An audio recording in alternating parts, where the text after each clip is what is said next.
Okay, so we are recording. Welcome everyone to our Apologetics workshop on Saturday. And I'm Peter Gillis, in case you don't know me.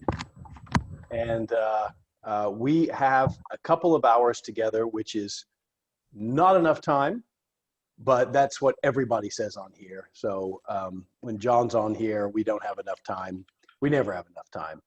So let me just get us started here and get some of the ground rules, if you will, going for our session this morning.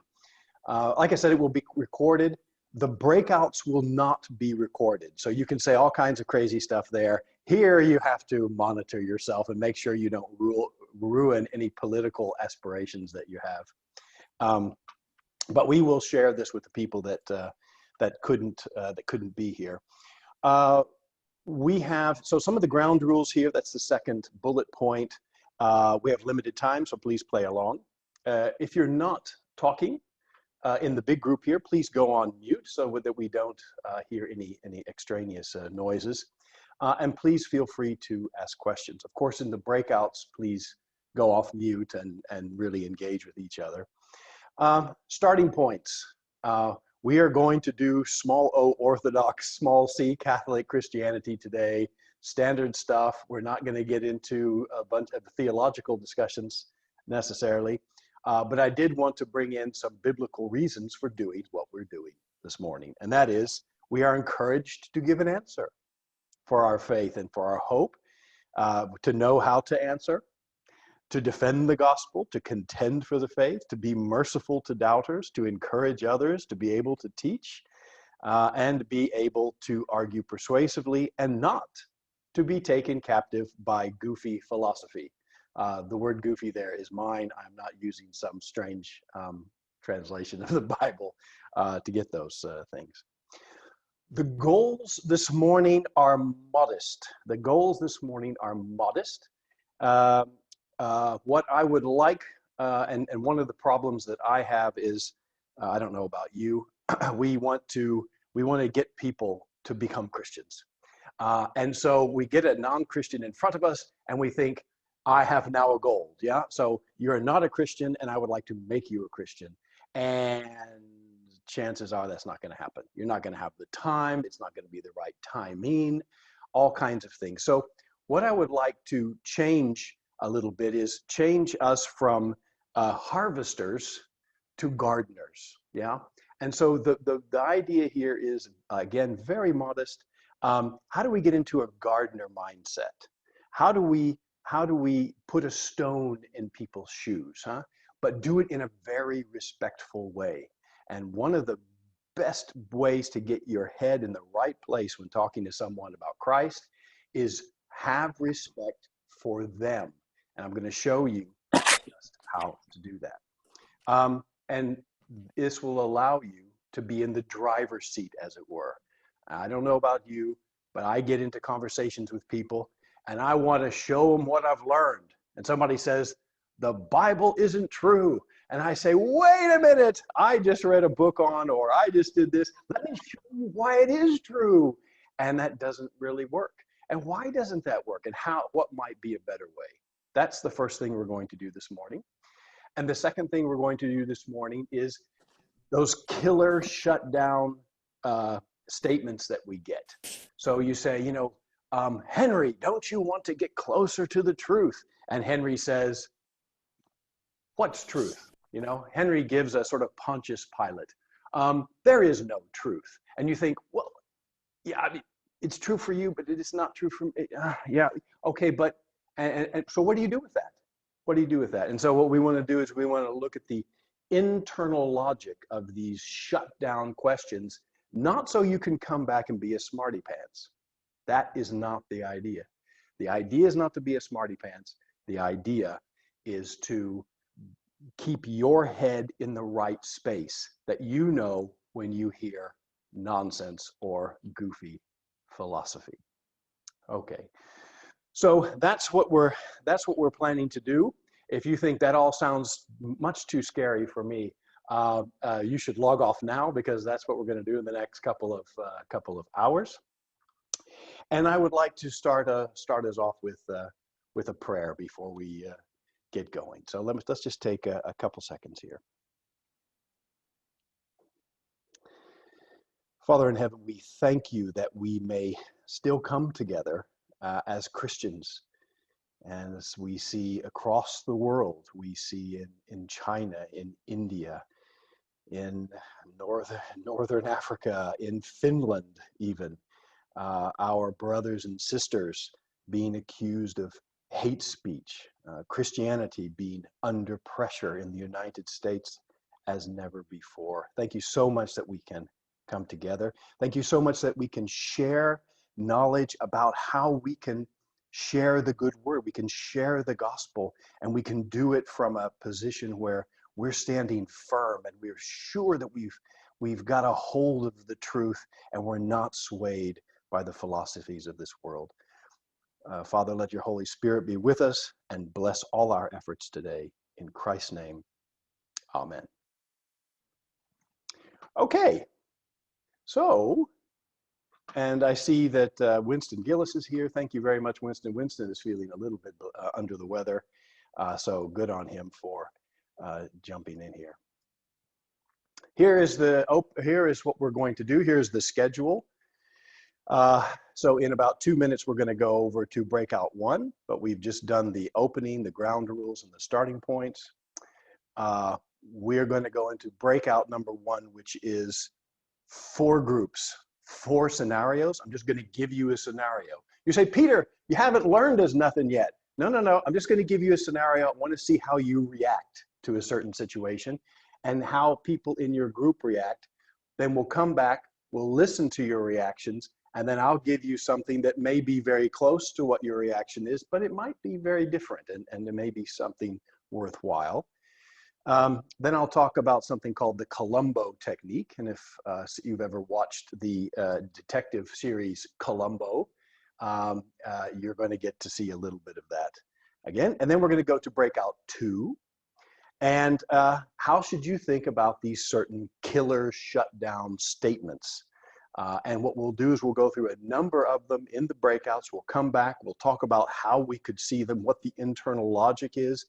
And then we're going to see if we can prick through the balloons that Buddha, Einstein, and Stephen Hawking have sent up over the years and see, wait a minute, just because super geniuses say things, it doesn't mean they're right. Remember, Wile E. Coyote said he was a super genius. Yeah, so that's a Warner Brothers thing there. So that's what we're going to do. Then we're going to go into some summary, and then we'll have one more case where we sort of bring everything together, and then we'll be toward the end of the program. I will be here as long as you want to be here, but I am shooting for a 12 o'clock end to the program. So nice to see all of you here. If we had a whole day, I would love to go through and say, how are you doing, Anne-Marie? How are you doing, Anouk? Hi, Miriam. Hi, Winston. And but we don't have time. So please introduce yourselves in your groups if you like, and we will just crack on. So Breakout 1, here we go. So we have these breakouts, and we have a number of scenarios here. I'm just going to open the chat here, and I'm going to put for everyone in here, I'm going to put in the chat, there is in the chat, the Zoom chat here, there is a download. You can either download this, which is all of these cases here, so you can read them in the breakout. You can do a print screen if you like, or you can just remember your case. Once I put you in these groups, please go group 1, group 2, group 3, and group 4. So scenario 1, you're at a dinner party, friends from church, conversations kind of goes here and there, and suddenly the host's son announces with some hostility that he doesn't believe in God anymore. This actually happened. He says it's not rational, there's no proof, no one had any idea he's been moving in this direction, and there is an awkward silence. What do? What is your first thing? Wait, do you sit there? Are you silent? Do you wait for someone to say? But let's imagine that you do want to engage. Yeah. How would you engage in that moment? What would you actually say? Yeah. So don't say, well, in theory, I would think back to 1 Peter and say, oh, blah, blah. No, no, no. Actual, practical, I would say these words to the group or to this young man. Okay. Scenario 2, this is the weekly Bible study, and there's a discussion about the Sunday sermon, and a newcomer says, who are we to say that Christianity is better than any other religion? I think the essence of Jesus' teaching is love, just like every other religion. It is not up to us to tell others how to think or believe. We're supposed to love others, not tell them what to believe. So what do? Somebody comes in and says, all religions are pretty much the same. It's just love here and love there and love everywhere. How do you engage with that? Scenario 3, a friend notices the Bible in your backpack or on your coffee table or on the dash of your car, wherever, and says, oh yes, I've read the Bible before. It's got some interesting stories, but people take it too seriously. It's only written by men after all, and men make mistakes. Which is true, but that's not what this person is saying. So what would you say there? And then scenario 4, sitting at the car dealership. I know this is a pre-COVID example. Watching the television while you wait for your car to be serviced. The news person says that religious groups are trying to get new laws against abortion. The person sitting next to you says out loud, haven't these Christians ever heard of separation of church and state? They're always trying to force their views on everyone else. You can't legislate morality. Why don't they just respect other people's opinions? So people are sort of looking at their shoes and looking at the ceiling, and there's a silence, and what do you say? So I'm going to put you in some groups here, and as I put you in these groups, I will also come around and make sure you're okay. So you say, oh, we don't have the case, or can you show us again or something? I'm coming around to be a friendly helper. So let me put you in groups.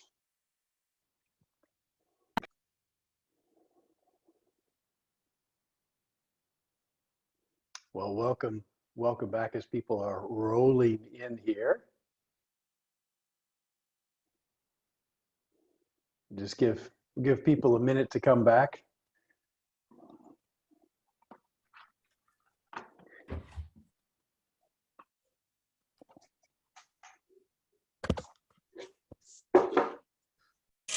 Yeah. Okay, so thank you for all rolling back here into as it were the big group. Just ask you to put yourselves on mute again if you're not talking here. And so how did that go? How did that go?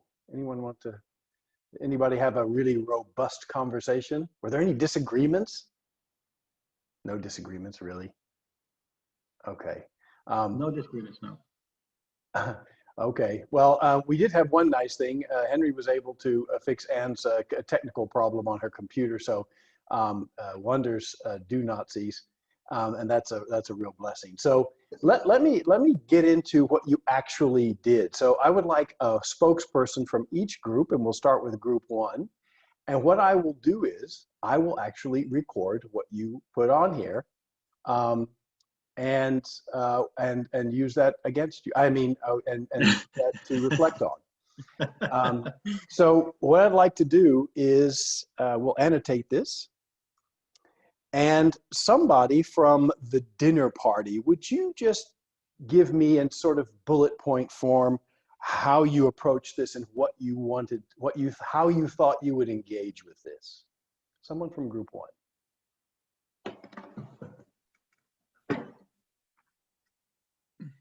Group 1. Shall I? Yes, that's fine. Anne-Marie. But there were different approaches from different people. Okay. One of the comments that was made was if someone makes this statement at the table, then to first ask what made that person walk away from God, what happened in his or her life that caused him to stray. Okay, so you whereby you may would not. start with a question. Yeah, start with a question. Okay. So that you engage. Okay. But you said there were other approaches. Yeah, another comment that was made was to speak about one's own experiences. So instead of trying to go against what that person has just said, speak from your own experiences in your life through which God's love speaks, and through which you became even more convinced that God is love and that he exists. Yeah. So speaking of your own experiences. Good. Okay, nice. Another comment, another discussion that took place was, do you remain quiet at this dinner table, or do you, when asked, actually admit that you're a Christian, so to speak? And there was said it's better to be open about this from the start than sort of not being clear about it, because then you can have a discussion about it, but you avoid sort of skirting around the issue. It's a statement. Okay, well, good. Thank you for those, and I think we'll leave it there.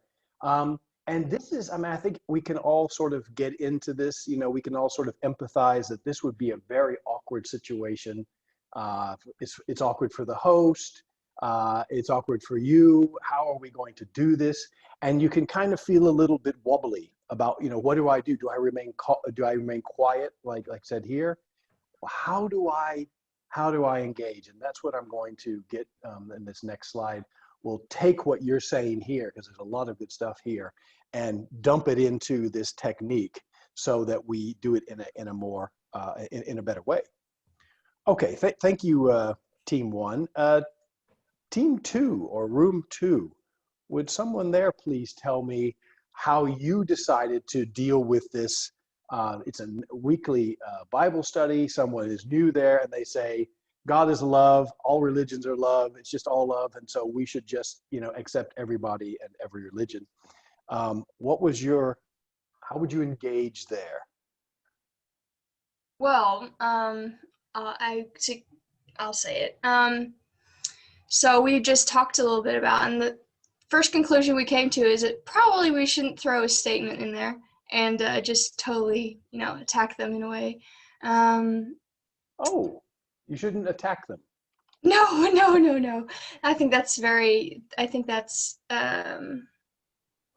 I think you're not trying to attack them. You're trying to like figure out what they mean. So we thought it would be best to, ask a question first, and then based on. Which question would you ask? We would probably ask something like, why do you think that all religions are the same? Or we could also go into the love part. Why do you think all religions give like the same, why all religions have love, basically, and why they all. So you would ask a question about why do you think that? Yeah. Okay. Anything else you would like to add to that? Well, and then you'd ask that first question, and then based on what their answer is, you would probably keep asking questions to figure out what their point of view is, and then have one question after another question, kind of like a lawyer in court, or not.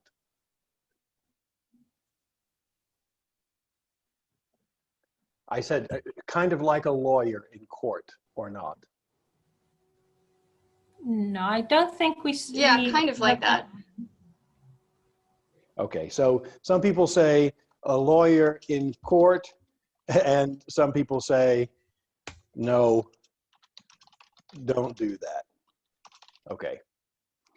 All right, group three. I'm sorry, if you guys want to discuss something, you have a question, please stop me. I'm focused on the agenda and keeping time and all that kind of good stuff.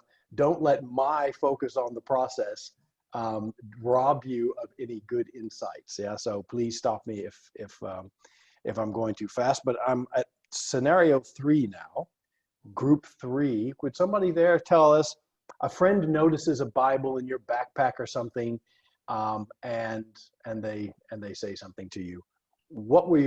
How would you react to that? What words would you use? Shall I say something? I wrote Sure. a few things down. Okay. Carly and I were more or less on the same page. It's hard to just stop yourself from being defensive. So our first reaction, but would keep it to ourselves, was just citating some parts of the Bible which says other things otherwise. Okay. But So you would say it to yourself. yeah, it's Okay. a feeling. Our first feeling was on the defensive side, but we would keep that to ourselves and try and ask a question, an open question on how did you come about, how did you come to that conclusion. Henry said something, maybe give an advice on reading the Bible in a different way, like the Gospels. Just read it as a history book. But also, we were further on in the discussion, we were like more reluctant to do that. Maybe just pick a story out of the Bible, his story. He would choose a story and then get the conversation going about that story, getting his opinion, getting his views, and then maybe get deeper into that story, what it means to us and to him or her. Yeah. Carla also mentioned maybe ask questions about his life, so get interaction going, because he is a friend. So yeah, how is his life going and why did he come to that conclusion at this point? I said something like where when he's a friend, maybe you can say something about your friendship, that your views on the friendship with him or her reflect your Christianity. Yeah. Maybe something resonates there. Yeah, that's something. Okay. That's about it. Yeah. Good stuff. Really good stuff from all the groups so far. I was kind of hoping I would show you something in the next slide. You'd be like, oh, no, really? And I think actually you're going to be like, yeah, I kind of thought that. So for me, just very disappointing. But really, yeah, like I said, disappointingly good feedback here. Okay, group 4, and I'm just kidding. I think you'll find the next stuff interesting. Group 4, would you tell us where you went with this encounter at the car dealership? Okay, well, I'm happy feedback. I took some notes. Okay. I think the folks in our group were really great and had some really good stuff. I think probably 6 points in a way. One was this view of just knowing yourself, that these are people that you don't know from the scenario. And there's an instinctive reaction, a temptation to be silent. You know, and I really appreciate the honesty among us saying our instinct would be this, to let it just slide. But doesn't mean it's good, but just being aware, self-aware of how we're feeling. And Right. but the questions and ideas we came up with were, one would be to ask something along the lines of, sounds like you're angry about this. So the question, let's see how this person responds. There's no indication we know this person. A second type of question could be, well, you know, we do trust the land to make laws, don't we? You know, we trust somebody not to go and stab somebody after a club. So exploring this idea of there is morality imposed from on high by the state. So third suggestion was, if that conversation was continuing, could be along the lines of whether that person themselves would live out as they want to live, or do they follow the laws of the land, or how would they feel about their neighbors ignoring garbage being dumped and driving 200 miles an hour along a 30-kilometer zone and all that stuff. Fourthly, trying to draw out naturally in our listening, it's always about listening with this person, are they anti-morality being imposed, or are they anti-faith? So have they connected? It's really an anti-Christian thing this guy's reacting against, or is it actually, even if atheists were imposing morals, he would kick against it? And what would that question sound like? Don't think we came up with one. I think I was just more listening to the other responses. What's he coming back on? Right. Because Madeline had a good question about asking about. Sounds like your this idea of hurt, or this really annoys you, because that may draw out, is it a faith thing or a morality thing or even a work thing? This person perhaps may have gone through an abortion, or they've got a work colleague who's been hassled.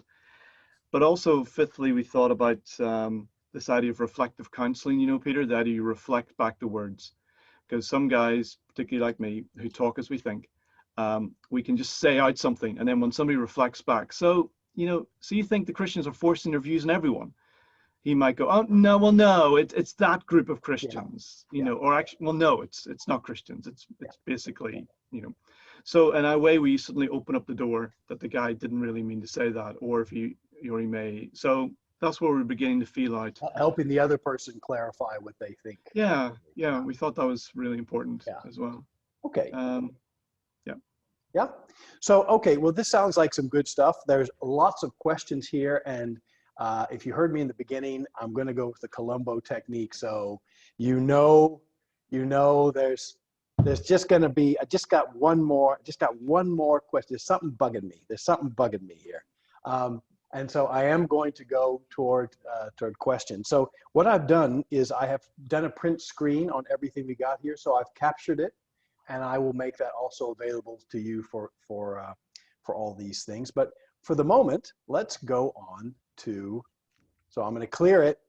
That doesn't mean it's all gone. It just means it's someplace else. So what I'd like for you to do is I'd like to share with you a technique for doing this. You've seen how you would do it.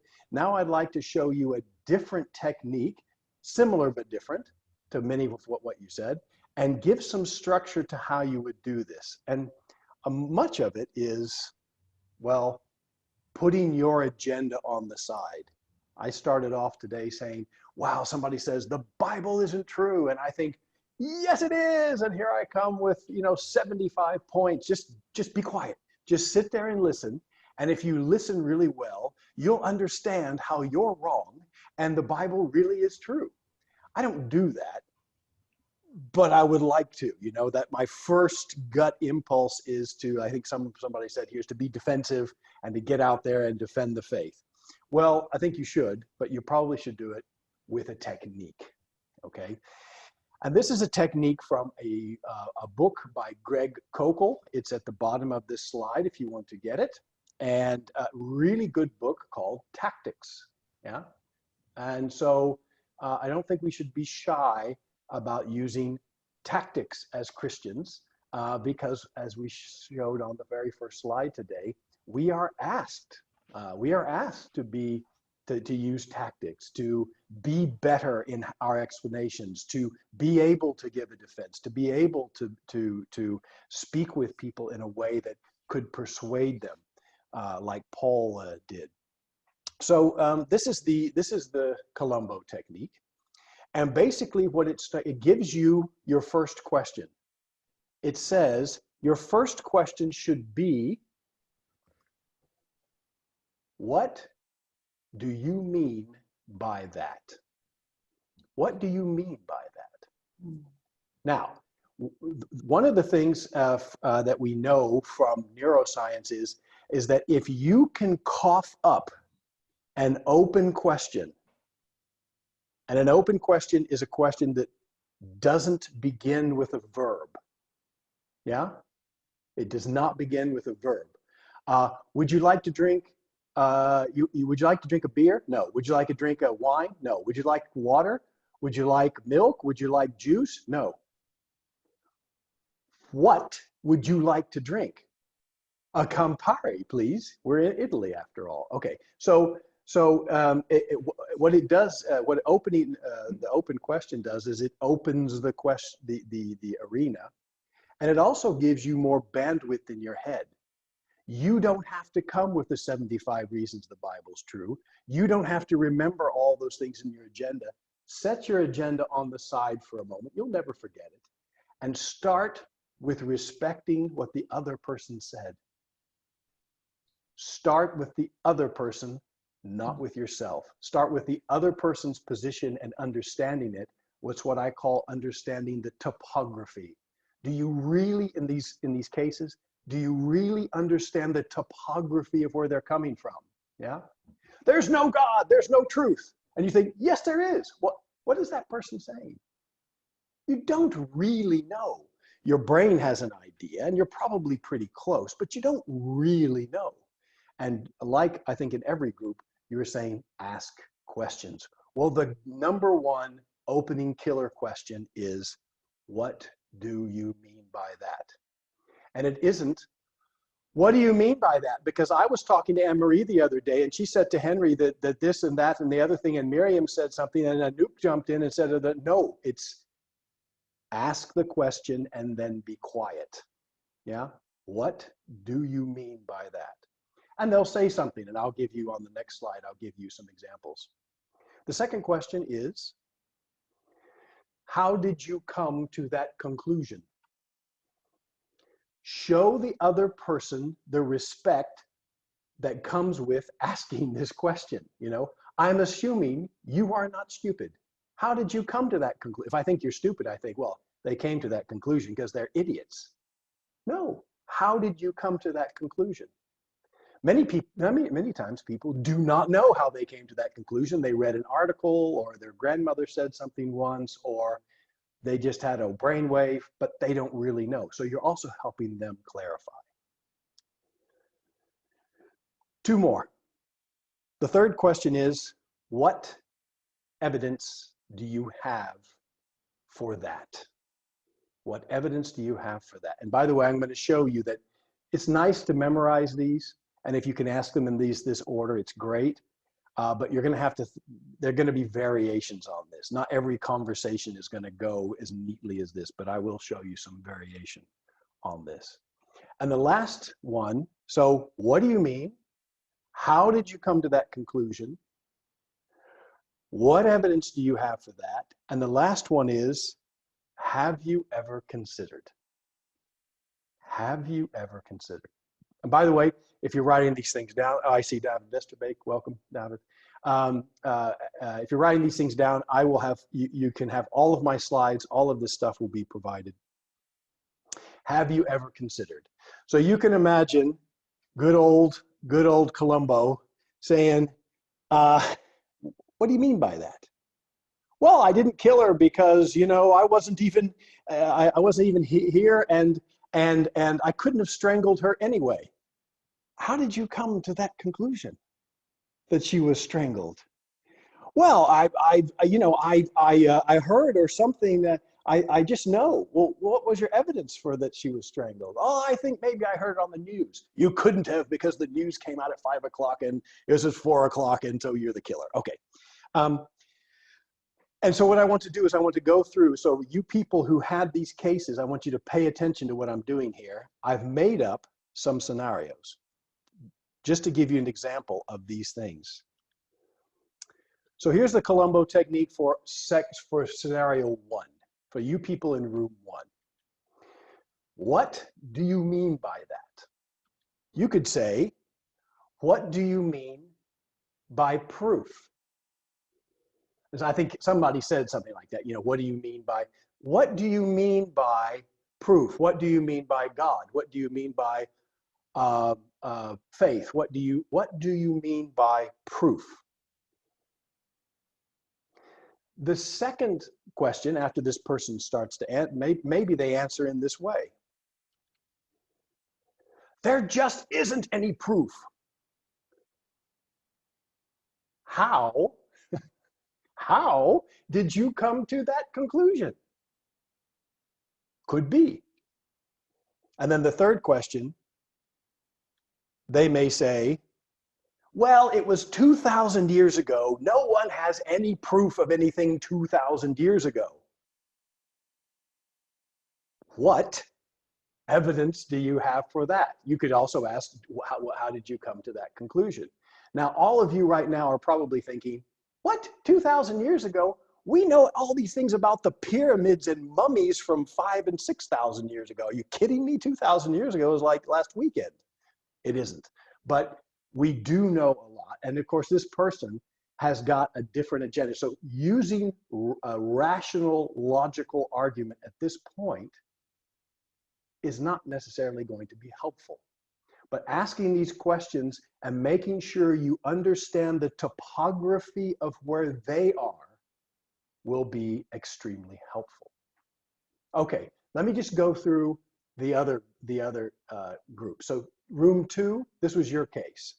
And of course, I'm making up the answers, okay? The answers could go in any direction, you know? So scenario 2, the Bible study, you could say, what do you mean by love each other? And they might say, well, you know, people should just be kind to each other. What makes you think that? Now, this is a variation on how did you come to that conclusion, yeah? But it's the same idea. What makes you think that? And you ask it as if they are an intelligent person whose opinion you would really like to hear. I've just read that all religions teach kindness to mankind. What kind of things have you read? So you notice everything here except the last question, have you considered? It is an open question starting with what or how or who or which. We'll just go through scenarios 3 and 4 here.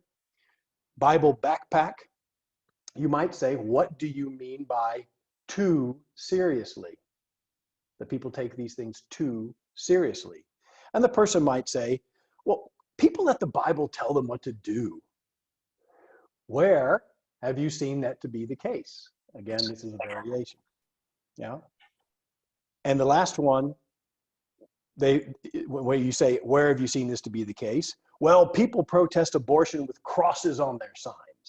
And now we're getting back to Grant's idea of, you know, is this anti-faith? Is it anti-Christian? You know, and you say, and that shows that they are Bible followers. Again, I'm doing variations here to show you that this is a nice menu of these 3 questions together, but you don't have to stick to it like a religion. You don't have to do that. And scenario 4, so those of you who are in room 4, watching TV, you can say, what do you mean by you can't legislate morality? And they might say, you can't make laws to tell people what to do. How did you come to that conclusion? And they may say, people break the law all the time. What % of people are regular lawbreakers, for example?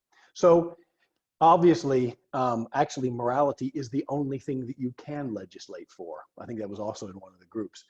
That's what laws are. It's the morality or the ethics of the land. You should do this and you should not do another thing. So this person isn't really being rational, but there's something in them. There's a push within them that they're like, oh, and you need to find out what that is. That's the topography. What they're actually saying right now doesn't make a lot of sense, but you need to get in there and understand so that they can hear what you want to say. And then at the end, you can say, have you ever considered?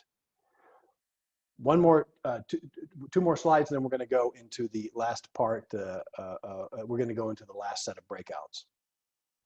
So in the Columbo technique, ask your questions as if you value the intellect of the other person and are interested in their perspective. And you think, I'm not really. I just want to show them how much I know about the Bible.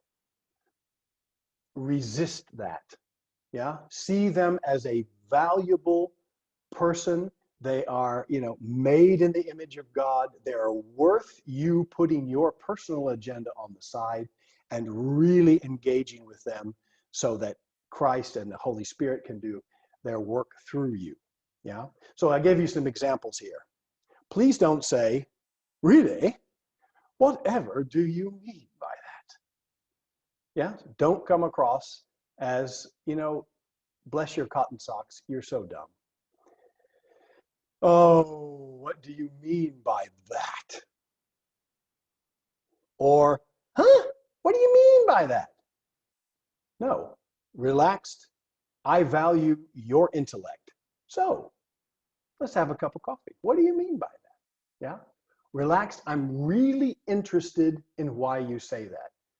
I know many times they don't know why they say that, and that can lead to a very interesting conversation. Or they can shut it down because they don't want to look dumb. The one addition that I will make here to Greg Koukল's technique is called That's Right. After the first 3 questions, before you ask, have you considered, you should summarize what they've said. I teach many courses on negotiation.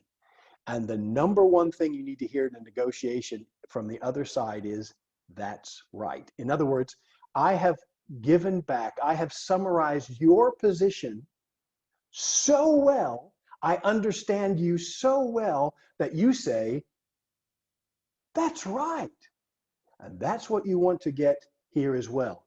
It's at the moment the other person says, that's right, that they're open to hear you. Before that, they're not really as open to hear you. They may be because they like you and they love you and they think you're smart and they do want to know. But if we go with the percentages, it's only when someone says, that's right, you understand where I'm coming from, that they can then hear you. So I give you 4 examples for that's right. So you've asked the 3 questions. What do you mean by that? How did you come to that conclusion? What is your evidence? They've given the answers. And then you say, group 1, room 1. So what you're saying is you don't think there is proof because the text is so old and you feel something that old just can't be reliable. Did I understand you correctly?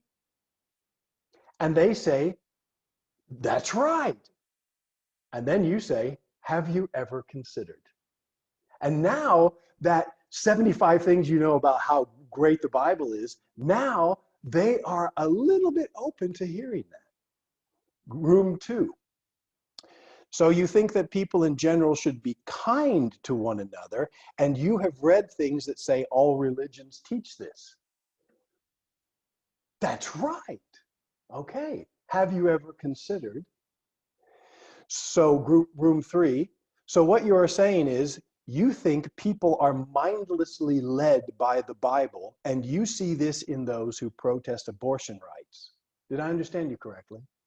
Yeah, that's right. Let me tell you another thing. Okay, maybe they'll come with more stuff, but they're really, you're on their side in the way that they feel really understood. And it's so nice to feel understood, isn't it? And room 4, you might say, so what you are saying is we cannot expect to turn morality into law because people will just disregard the law. Is that, do I understand? Yeah, that's right. Now, we know that last, it doesn't make any sense, but we're not making sense here. We're understanding the position, the topography of the other person's position. Okay, so what we're going to do, we'll have a review on that. That's all we've got. So we've got the 3 questions. What do you mean by that? How did you come to that conclusion? What is your evidence? We find a moment in the conversation to get a that's right, and then we say, have you ever considered? And we're going to do that in the summary. We're going to have one more where we do this.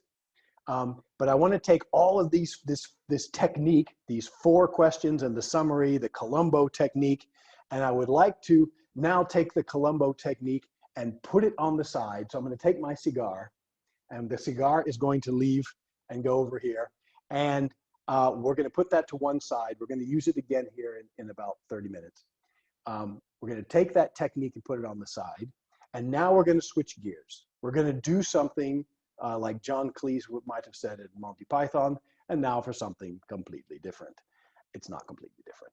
But what I'd like for you guys to do is get engaged with some of the shutdown questions you are going to hear. And these are very, very common.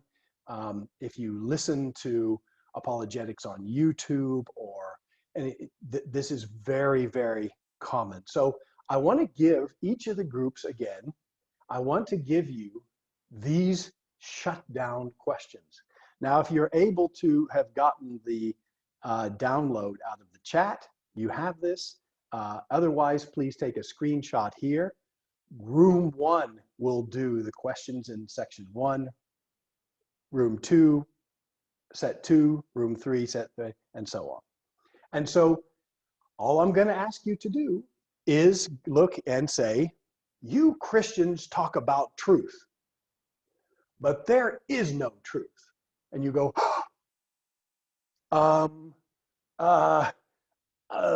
okay, I'm not looking for a snappy comeback here. That's not what we're looking for. I want you to peel this thing apart and say, what is this? What is really going on here? Let's apply it to itself. What is the internal logic of this statement? And you might notice that every group has the most difficult statement as statement 4, and that is, hey, maybe that's true for you, but it's not true for me. Have you ever heard this before? Well, I have. And it's true for you, but it's not for me. It's true for them, but not for us. Okay, what's the internal logic there? Why does that feel like bang, gotcha? But is it really a bang, gotcha? And can we understand these in a way that we think, okay, I don't have a quick comeback, but I know where that's coming from, and I don't need to be afraid of it. That's really where we want to end up with these. So I'm going to set you guys again in 4 groups. Pay attention to which group you're in, because I'll tell you. I'll just tell you. So if you haven't made a print screen, please do so now, or if you can't get the document. And here we go into the group. Something's going wrong with breaking up, I think. Welcome back. No, I just put everybody automatically back within 1 minute of the end of the break. So welcome back. I think for me, this is the toughest part. If you give me a list of questions to memorize, I could probably do that if it's not too many questions. But this part here is really difficult to really think about. What are these statements saying? Why do they knock me off balance? And why should they not knock me off balance? Could I just have some from each group? Just give me your ideas about what was going on here. Let me share my screen. So for group 1, could you just tell us how you approached these and what you were thinking?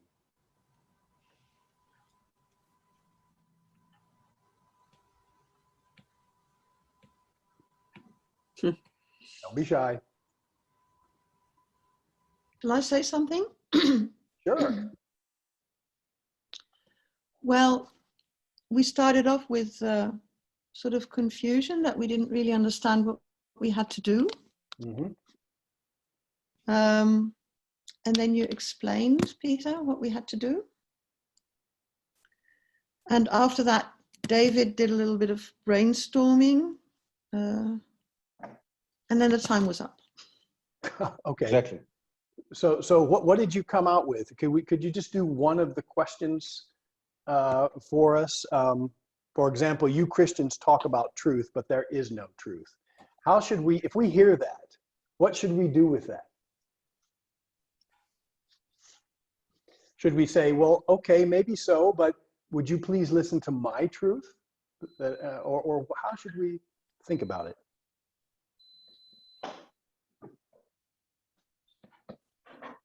Well, you could ask if that is then the truth. Exactly. This person is making a truth claim. Yeah. So if someone says there is no truth, they are telling you that the truth is that there's no truth. Yeah. And so it's a truth claim in and of itself. And of course, that logic, it's like matter and antimatter. It just blows the whole thing up. Yeah. So they're telling you there's no truth while telling you what truth is, which there is no truth. And so their truth works, but your truth doesn't. Yeah.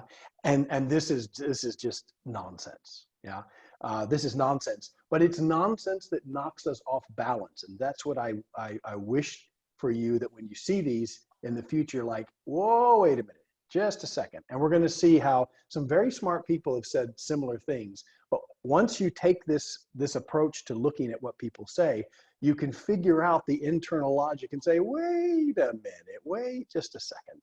And that can make you stronger in how you share your faith.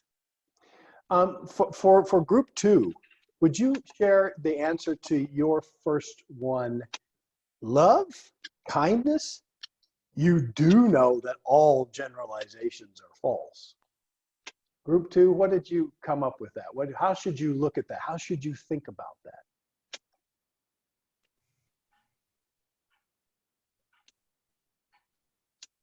I need a group 2 person.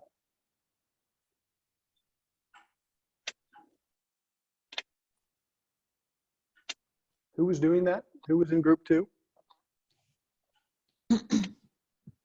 Nobody. The set. Who did the question set for number 2?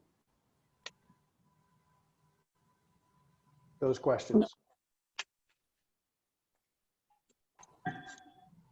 So love, kindness, you do know that all generalizations are false, which is in itself a generalization. You see? So here's someone using a generalization to tell you that your generalizations are false. Again, the logic kills itself. How can you come out with a generalization to say that all generalizations are wrong? Oh yeah. What my brain hears when I see this is, you've made a generalization that can't possibly be correct. And then I get all sort of off balance. Yeah. This is what we concluded in our conversation as well, that indeed all generalizations are false. And we didn't actually have the time to go through all 4 statements. So we actually jumped from 1 to 4. Okay. What was your answer for 4? Well, I think we concluded in the end that it's a real conversation killer, a statement like that. Yeah. And it leaves some of us with sadness, because when you believe in something so beautiful, you want to share it, and you want that other person to discover it as well. And when they make that statement, it's very difficult to continue the conversation. So we finally concluded it's very important to realize that we're not in this on our own, where we should involve the Lord in moments like this, and call on him and ask the Holy Spirit to fill us with his wisdom, so that we can use his words. Yeah. And this is why I started off today with saying we are gardeners. We are putting stones in shoes. We are not there to come in as Superman or Superwoman, pick up an ocean liner, throw it in the sea, and there's one more for Christ. That's not it. And it's the Holy Spirit that moves people, and God works through us. Yeah. But if you think that it's, all of this is on your shoulders, then you've taken a little bit too much on your shoulders, I think. And so if we look at ourselves as gardeners, and I'm just putting an idea here, I'm just putting a stone in a shoe there, it takes some pressure off of us, and makes us a bit more humble, knowing that actually God's in charge. Anne-Marie, since you brought it up, could we do it? Could we do this right now? I want you to say to me, it's true for you, but it's not for me. Yeah, it may be true for you, but it's not for me. Killer question. I fall over dead. Okay, no. I probably need to think about this a little bit more. So I have some questions. And the answer that Frank Turek gives, and by the way, you can Turek, Frank Turek, he's a great, he's got all kinds of things. He wrote the book, I don't have enough faith to be an atheist. Great book, please read it. He says the answer to this is that true for everybody? I would have never come up with it. But is that true for everybody? So is it true for everybody that it's true for them, but not true for other people? In other words, truth is totally individual, granular and individual.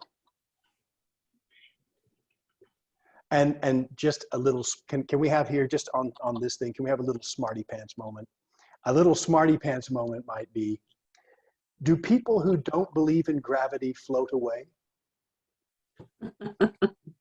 It's like, come back. No, come back. Believe in gravity and you'll come. No, don't believe now. You're too, oh, boom. Oh no. Yeah. He believed at the wrong moment. Yeah. Of course there are absolute truths. Try to jump off the earth. You can't do it. Yeah.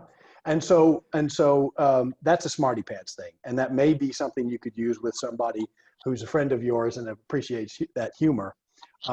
But it's true for you and it's not for me. Is that true for everyone? And if asking the person that, then they're invited to think through the logic that they just tried to hit you with. But it's very hard. This is a really, really difficult section. But Peter, what does that provoke? Because in actual fact, you're confirming what that person just said. That person says it's true for you, but not for me. Again, and then we're not here to come up with smarty pants answers. If someone says to you, it's true for you, but not for me, then you can go back to the Columbo technique. All of the stuff I've said until now is for your head. Don't get knocked off your game because someone says this to you and you start thinking, it's true for him, but not for me. And it's true for her, but not for them. And oh, dearie me. No, don't get knocked off your game. You do have hold of the truth. Believe that. Okay, so I really know I'm on the truth. It's true for you, but not for me. Is that true for everyone? And then you know, wait a minute. This sounds convincing, but it isn't. And then you go back to Columbo and you say, what do you mean by that? How did you come to that conclusion? What evidence do you have for that? Let me see if I understand with a summary. Have you ever considered? And all of a sudden now you've taken a killer question, you've applied some Columbo questions to it, you've given it back in a summary to the person and they say, yeah, that's right. And now they're willing to hear, have you ever considered? And now you're really able to put the stone in the shoe. I'm not saying that this is the killer thing and every time I do this, the person becomes a Christian. Absolutely not. But you can put a stone in the shoe. Yeah. Let's just do group 3 and 4, and then we'll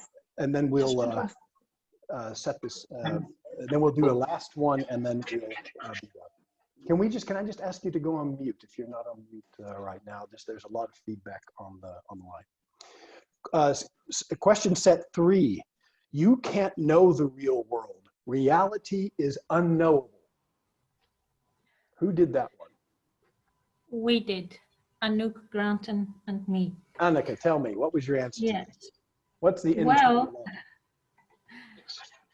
first we came to the conclusion that this is a question that you can say very much about. And then Grant said that it boils down to 2 questions in culture really that are played out in 2 films, Inception and The Matrix. Like you live in a dream state. Of course. And we're living inside a fake world. Reality has to be discovered.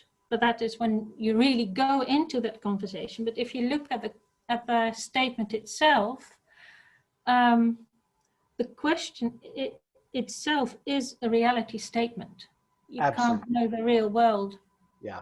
Reality is unknowable, is a reality statement. Yeah. And there was a lot more to be said. What you said about the Matrix and that kind of thing, I mean, these are kind of fun little metaphors to have in your head so that you can talk to someone and within the same metaphor. But indeed, someone who says reality is unknowable is making a knowable statement about reality. And it shouldn't knock you off your game. Yeah, that's really what we're doing. Anything else to say about that? I had the feeling you wanted to say something. Well, lots more really, but I'm just That's looking too at the tough. time, Annika. Yeah. Let's do just do the last one here. Question set number 4. No one has the truth. Yeah, what you will And let have me just already go to given group us. 4. I just want to go to group 4. Oh, sorry. See what their answer to that was. Sorry. Group 4? Yeah. Hi, Peter. Patrick, no one has the truth. Yeah, well, that's true. Maybe. What we we didn't really get. You really helped us by saying, if no one has the truth, then you don't either. So we've found it hard to turn the question around, but you helped us. Yeah. So I think it's a good idea to practice these things also. But if this statement is said, then the person who says it also says of himself that he doesn't have the truth. So it's a truth statement, and therefore it's nonsense. But Yeah. That's something that you explained to us. So that's not something that we came up with. Yeah, I think that's the conclusion with our talk. It's really hard to make that switch. Right. So easier to start asking questions or say a silent prayer inside and pray to God, help me, give me the words. Yeah. So that's it. Yeah. Yeah. Even Samson didn't have the strength to push the pillars out. Yeah. And here, if we apply the statement to itself, no one has the truth. And if you apply that back to me, no one has the truth, then you see, well, the person saying it doesn't either, but they're claiming to. It's a claim to truth, but it isn't. And so what I'm trying to get here is you guys should not be knocked off base by these statements. So I'm going to give you just, this is also in the slide pack. You can have all of this. And these are just some possible answers. So you Christians talk about truth, but there is no truth. Is that statement true? There's no truth in anything but science. Is that a scientific claim? You can't know the truth, but you can. Love, kindness, all generalizations are false. Even that generalization? There's only one God. Come on. There are no absolutes. But that's a statement that it's absolute. You can't know everything, but you do. You can't know the real world. Reality is unknowable. How then do you know that? What do you mean by that? How did you come to that conclusion? What evidence do you have? Summarize. Just believe the Bible? No, you should doubt everything. Even what you're saying? Should I doubt that too? There's no such thing as absolute truth, including that statement, because it's a statement of absolute truth. No one has the truth, including you. There are no objective truths. Is that an objective or a subjective truth? All truth depends on your perspective. Does that truth depend on my perspective? See, turning these things around every time you think, wait a minute, they're making a claim and then saying that kind of claim isn't okay. And the last one here is true for you, but not for me. Is that true for everybody? And if it was true for everybody, we couldn't function. Yeah, some people would be subject to gravity, and other people would not be subject to gravity. So now we're going to do a group test. We're going to answer Buddha, we're going to answer Einstein, and we're going to answer Stephen Hawking. So I picked some really tough ones here, folks, and you're going to feel it immediately. Maybe you can't articulate it, but you're going to feel it immediately. Okay, here we go. Buddha says, believe nothing, no matter where you read it or who said it, no matter if I have said it, unless it agrees with your own reason and your own common sense. Who would like to pull that one apart? What questions should you have about that? Patrick, you're already, Patrick, you're on mute, but tell me.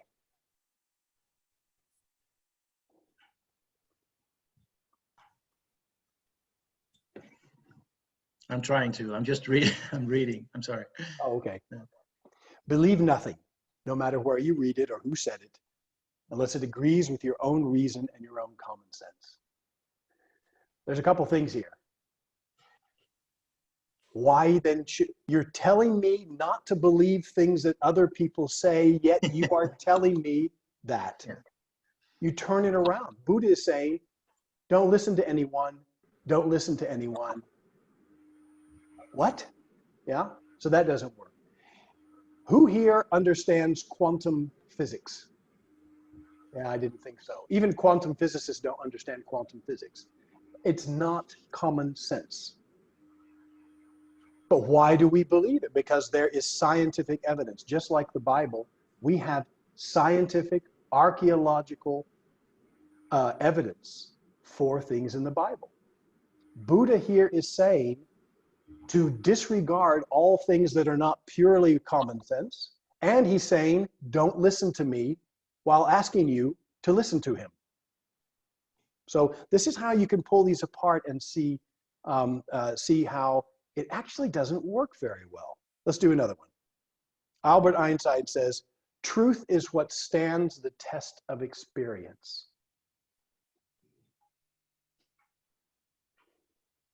Anouk, give it a try. I can abuse you. I have to be nice to the other people on this call, but Well, truth is what stands the test of experience.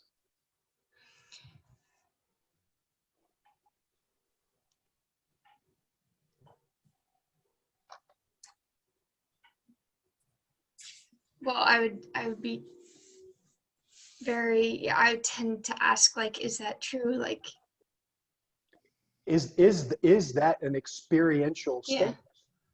Because Einstein was dealing with special relativity, general relativity, quantum mechanics, black holes, the speed of light. Are you kidding me? The guy who's dealing with that says, don't believe anything that you can't experience. His whole life, the only experience he had of these things was the formulas he wrote on the board and the little experiments they did. But that wasn't him experiencing it. It's too small to experience. So the guy doing the stuff that he wants you to say, I believe it, is all the stuff we cannot experience. And so turning these things back, he doesn't have that experience. Yeah.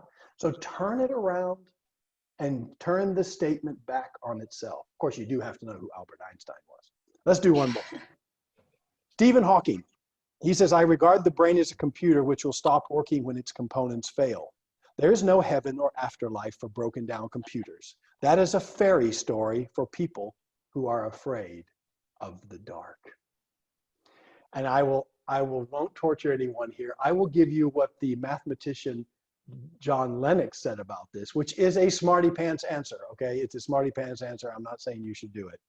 John Lennox said, but if there is a God and an afterlife, then atheism is just a fairy story for people afraid of the light. Yeah. So this is that beautiful way. And if you've ever read G.K. Chesterton, he does this too. He takes statements and he turns them around every time. So he'll take a statement from someone and turn it around. He'll take a concept and he'll put things in a different order. And real wisdom can come falling out of that. So the whole idea for this section is not for you to walk away and think, I can parry with my sword everything that comes at me. But it is that these statements that seem to be killer statements should not knock you off your game. Don't let them do that. Okay, so we bring back Columbo, and we bring in the killer statements for a final review here. So this is the book where I got a lot of my stuff. In case you want to buy it, it's not too expensive. It's easy to read, and it goes a little bit deeper than what I've done here, but this is basically it. The questions are, what do you mean by that? How did you come to that conclusion? What evidence do you have for that? And then summarize. Instead of doing what Peter Gillis wants to do, Peter Gillis wants to say, no, you're wrong. Listen to me. I have all the information. Don't do what Peter Gillis wants to do. Start with understanding the topography of the other person. And when you summarized the topography and the other person says, that's right, then you can say, have you ever considered? The other thing we've done is looked at the internal logic of killer questions or killer statements. And we know that when someone says there's no truth, we know they're making a truth claim. When you says you can't know the truth, we know that they are saying that they do. When they say there's no objective truth, they're making a statement of objective truth in their mind. And the last one, it's true for you, but it's not for me. Is that true for everybody? And it's just by asking these little questions and turning it around that you can see these are not robust statements. Yeah? And they should not be intimidating to me. Okay. Last case. We're going to do this last case together. And here is the case. All together now. Scenario number 5. You have been discussing Christianity with a friend or a loved one. You have given them your best information and logical reasons to believe and answered all their objections to God. You've really done it, yeah? We're using the wrong Peter Gillis approach here. There is a silence. And they say something very disappointing. They say, I hear what you are saying, but I'm sorry. Belief in an old bearded man in the sky is just too much like a fairy tale to me. There is no way for people to believe in things they can't see for themselves. What do you do? I will play the role of the person who doesn't believe in old bearded men in space. What do you do? What do you do? What do you say? Miriam, what would you say? What's the first thing you say to me? Well, I think the first thing I would say is, I don't believe in an old bearded man in the sky either. That's not the image. Yeah, Sorry? That would be a strong thing. Yeah, I don't either. It's not at all the image of God I have. Yeah. So that will probably knock him off balance in the first place. Yes. And I think the next thing I would say is, are you sure you don't believe in anything that you can't see for yourself? Aren't there many things you believe in that you can't see? Okay, well, let's do that. Okay, so you say, I don't believe that either. Yeah? Do you believe in things that you can't see? Yeah, sure. Yeah. It's a closed question. Yeah. And that is why the technique is so good. You can say, I don't believe that either. You're correct. And they may say, okay, but it doesn't get you further. It's part of your agenda. And I'd like for you to put that on the side and understand what is you see the statement here. You know what I said. But what is the topography of what's in my heart and in my head? So the first question you could ask me is what?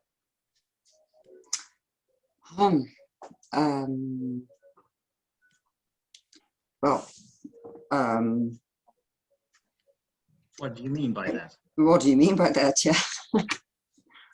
The first gardening question, Miriam, is what do you mean by that? It is so hard. It is so hard. I teach this in executive leadership. I teach it in negotiation. All of it, open questions is absolute magic, and it's the hardest thing to do. It is the very hardest thing. And I have people standing there and I say, ask me an open question. And they go, it's a what or a how or a which or it's so hard to do in the moment. Yeah. So if you already have these questions sort of parat in your mind, that can really help you out. Yeah, but I was understanding that this is sort of after you have had this conversation, and then there is a silence, and they say, "I hear what you're saying, but you may need to start over." Yeah. Because if I say to you, I don't believe in an old bearded man in the sky, after you've given me all your great wisdom, I haven't heard you. I haven't really listened. Yeah. And so this may be, oh gosh, I went in too deep. I went in too hard. I was trying to prove stuff, and I didn't understand the topography of what they really wanted, the topography of what was on their heart. What do I mean by that? I mean that, I think it's sexist for there to be an old man in the sky. Why is it an old man? I don't believe that God, is male and female. So the second question can be,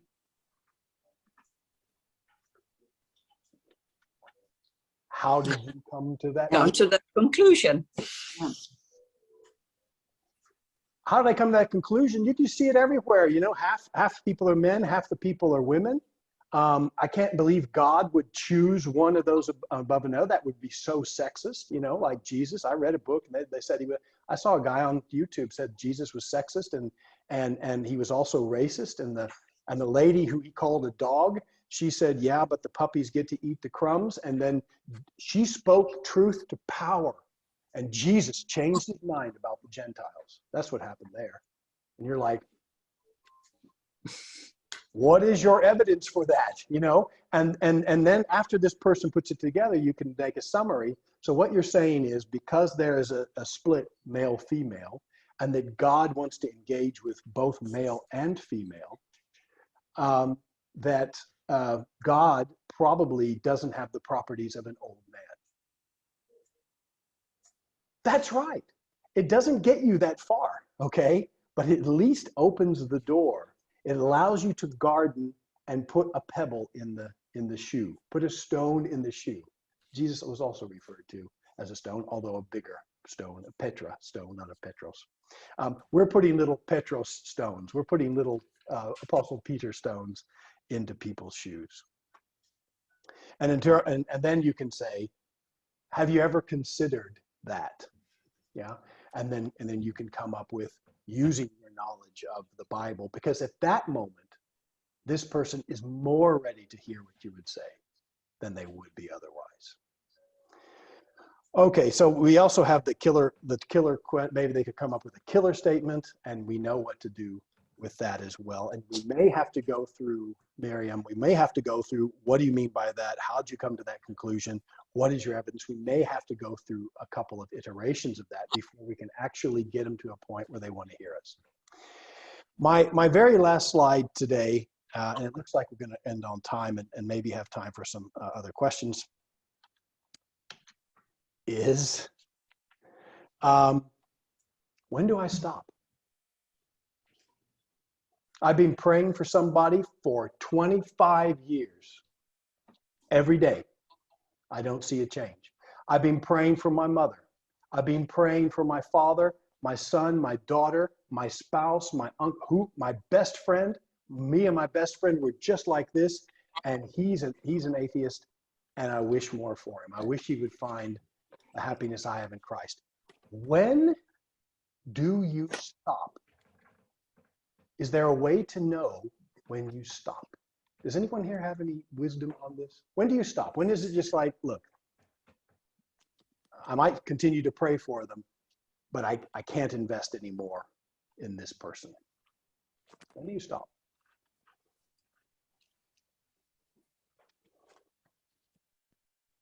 I have a smarty pants look on my face here because I know that what the next click is, but I didn't come up with this. Frank Turek came up with it, and it's just a suggestion. You may say, never stop. And who's to say that you should never stop? Maybe that's really good wisdom. Yeah. But what would be an indication that you should stop? Do you mean never stop praying for them? Yeah, I'm not certain that I would give up necessarily on certain people. When can you stop trying to actively engage with someone? What would be a sign that this isn't going to work? Yeah, you can better talk to somebody else. And actively engage, you mean convince them or put a stone in their shoe? Yes. That's exactly what I mean. So Madeline, you're my friend and we're good friends and we have tea now and again. And when you're on vacation, I babysit your dog. And, you know, we've had a number of conversations on this and I've really prayed for you. We've talked and talked and talked about it, but, you know, it just doesn't seem to be going anywhere. At what point should I back off and say this isn't going to work? What do you think?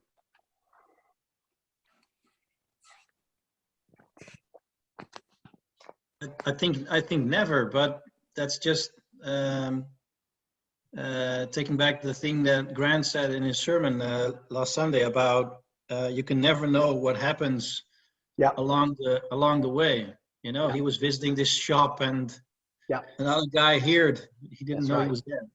That's a good sign of, you know, the Holy Spirit takes his time maybe. And what you may not know is that you've put a number of little stones in that person's shoe and they've been walking uncomfortably on these. They don't show it to you, but they've been walking uncomfortably. And then they meet David Westerbeek and he says something and all of a sudden, all those stones, they add up and wow. But one thing that, and I've tried this on a couple of people, and this is what the Christian apologist Frank Turek says. He says, if you ask someone, if somehow you were to learn that the Bible was true, somehow you found out the Bible is actually truth, would you believe it? Yes, of course. No, that's what you say. That's what you say. I've had discussions with people who are atheists who say, no, I take a little bit of Hinduism, I take a little bit of Buddhism, you know, Jesus seemed to be a nice guy, and I just do these and I kind of put it together. And I said, if you knew that the Bible is true, would you believe it? And he said, well, you know, I said, look, it's a trick question. It's a trick question. The trick is that how could you possibly know something was true and then reject it? So it's a trick question. I'm going to ask you again. If you learned somehow that the Bible was absolutely true, would you believe it? And I've had 3 people say, no, I wouldn't believe it. I wouldn't believe it. That, says Frank Turek, is a signal that it's not about truth. It's about maybe sin in their life that they don't want to leave behind. The philosopher and author Huxley said, you know, I don't want there to be a God because if there were, there would be sin and I would have to stop my lifestyle that I have now of sort of sex, drugs, and rock and roll. This was before rock and roll, but that's basically what he's getting into. He says, I don't want there to be a God because I don't want to change me. I'm happy in my sin and I wouldn't want to give it up. Yeah. So there are people out there, Madeline, who what you said is illogical. If I know this is the truth, well, I should believe it. I mean, this is easy.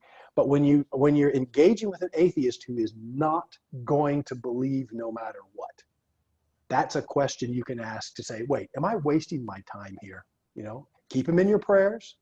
Maybe you've put some little pebbles in their shoes that are going to bear fruit later. I don't know how stones bear fruit, but anyway, that it's going to bear fruit later. But as far as you pushing this any further, they're giving you a pretty clear signal that's not gonna. So the answer is to do it once, you know, put the pebbles in their shoes, and then leave it. And maybe say, if you ever have questions about it, you're always welcome. For example. And then, but then always sort of after that, keep your mind open if you see another opportunity might come. Sure. I'm not saying you should stop your engagement, but I've had people I've talked with for 20 years. And we keep having these discussions and they keep going and they're saying, you know, Gillis, you know, a friend of mine said, you know, he says, Peter, you're highly educated. You're just doing this Christianity stuff for your kids, right? This was actually after I'd talked to him about Christ, 3, 4, 5 times, And so I asked him this question, and he was like, yeah, nah. So that was my cue. I hope I've put some pebbles in his shoes, but I'm the gardener. I'm not the harvester, apparently. Yeah.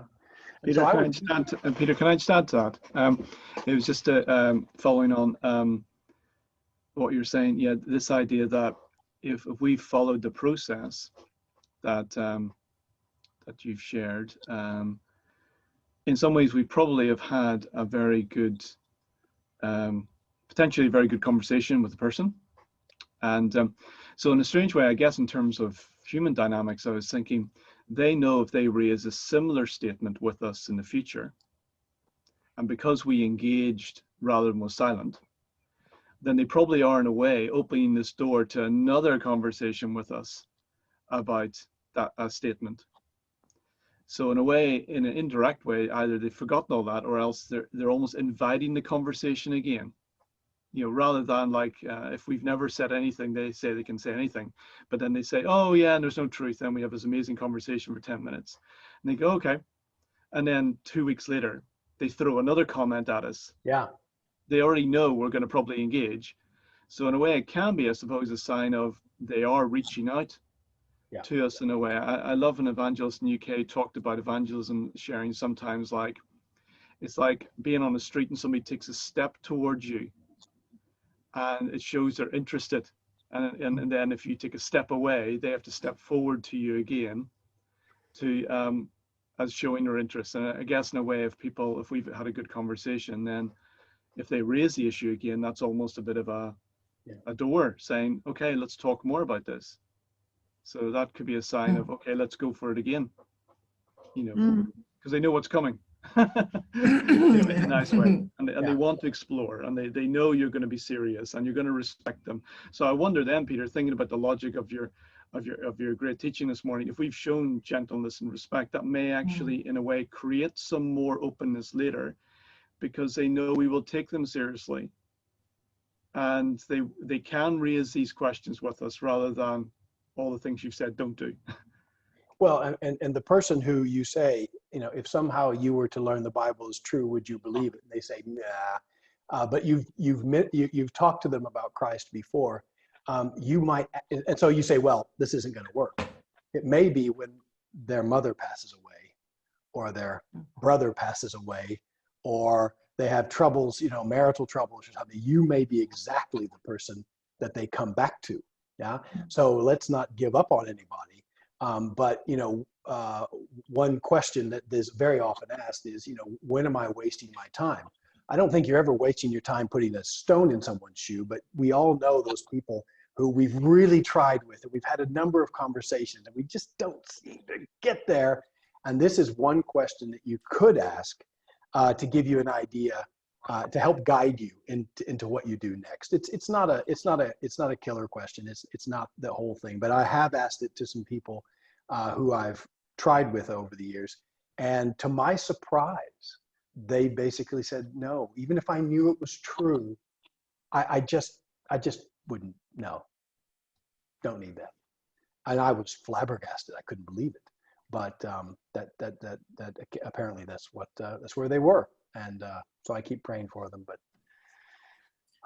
we don't have. And Peter, isn't there also this thing about our own attitude, where there is ways to engage with people about faith by starting conversations with them or engaging in conversations, and then on the side of that, or maybe even more so than that, there is also our own behavior. If depending on how close these people are to you, I personally have quite a few non-Christian friends, and they see how I react to things that happen in my life and how I deal with them.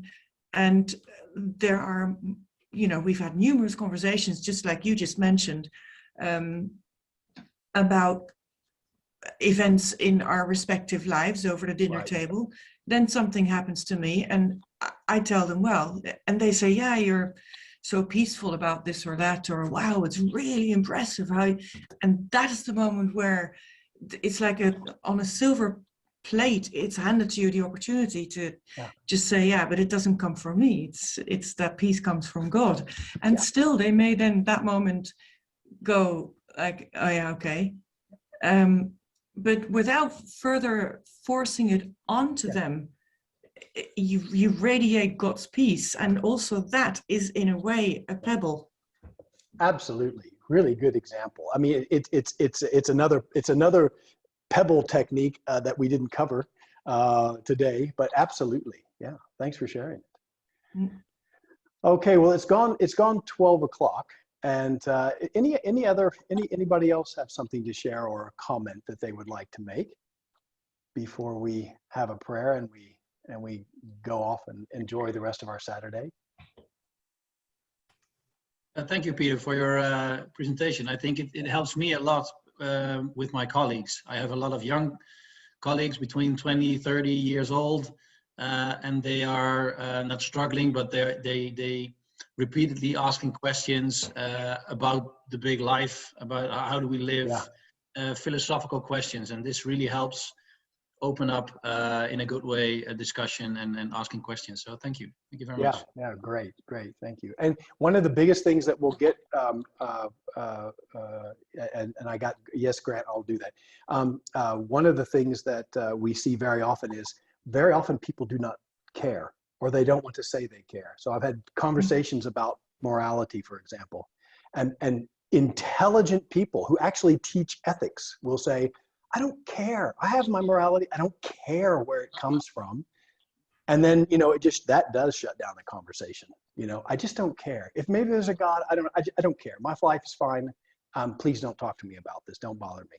And those are the things, where people are indifferent to the word. Those are the ones that to me really hurt. You think, I don't even have a chance to put in a pebble sometimes, that hurts. This is the first of a series of 3. The next one I propose to do on the Saturday, and that would be on the 12th of June. The 12th of June, and it would be a setup like this, and it would be the apologetics of biblical credibility. So somebody says, the Bible isn't true. The Bible's full of stories and stupid stuff like Jonah and the whale, fish, and all this kind of thing. What kind of muscular defenses do we have to present? So at that point, have you ever considered, and they've said that's right, and they're open to it, what can I say about the Bible and how credible it is? And so if you have questions about this and you say, but I do want to know about Jonah, or I do want to know it, please feel free to send it to me. I'm going to come with some pretty standard stuff that people have questions about, but we're going to give you actual answers next time. Yeah, this is how you can answer. The Old Testament was just written a long time ago. We don't even know if those people existed. Who knows? Keep in mind, for 2,000 years, people said Pontius Pilate didn't exist. Some Roman historians said, some people said something about a Pontius Pilate. It got captured in the Bible, which was being rewritten at the Council of Nicaea. And Pontius Pilate, we have no indication that Pontius Pilate ever existed. And the Roman historians back in Jesus' time that wrote about Pontius Pilate only wrote that because they heard his name from the Christians. Until 1961, when we found a big rock that said, I, Pontius Pilate, under the Emperor Tiberius or whatever, dedicate this building. Yeah, and I think it was in Bethsaida or Caesarea or something like that. It's like, oh, so 2,000 years long, Christians had to hear this whack, whack. The Bible isn't right. The Bible isn't right. And all of a sudden, archaeology said, oh, we found it. Well, what other things are out there like that really show that our Bible is absolutely reliable? And that's what we're going to do next time. So let's close in prayer. Father, thank you so very much for this time together. We've got 2 hours of stuff here, really crazy stuff, and ways that we can put our agenda, as it were, on the side, and really get to understand the people we're talking with. Show them the respect of understanding the topography of their problems, and then be able to share your word with them just that little bit better. And also that these killer statements that come in and might knock some of us off balance, we can look at them and say, wait a minute, Buddha and Einstein and Hawking, they're these brilliant people, but I can now see that, no, that the real truth is the truth that you have given us through your Christ, through your word, and through your Holy Spirit. Thank you so much for that. Send us out in the power of that Spirit, so that we can be better servants for you. In Christ's name we pray these things. Amen. Amen. All right.